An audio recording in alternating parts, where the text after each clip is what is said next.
the victory of the believer depends on his understanding of the finished work of Christ.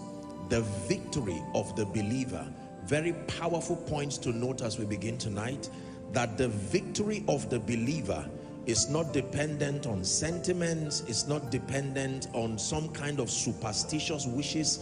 The victory of the believer in this kingdom here and now is absolutely dependent on his understanding of the finished work of Christ. I'm not done, but pause and let me explain that statement. Notice I never said the victory of the believer is dependent on the finished work of Christ. No, the victory of the believer is dependent on his understanding of the finished work of Christ.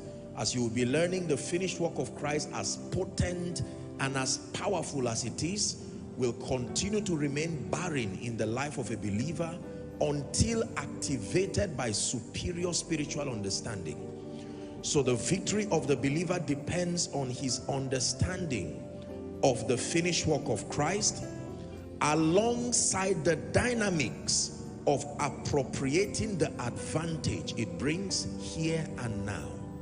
Alongside the dynamics of appropriating the advantage that that victory has brought here and now.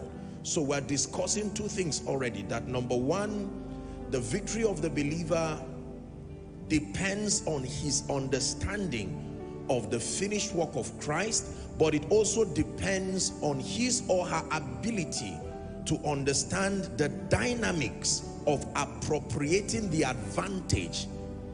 In truth, there is every kind of advantage you can imagine is captured in the finished work of Christ.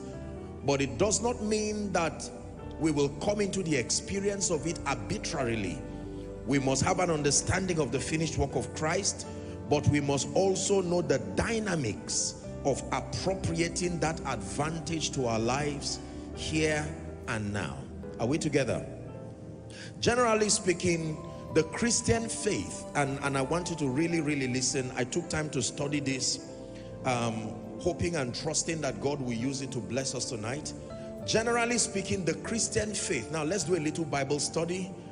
The Christian faith is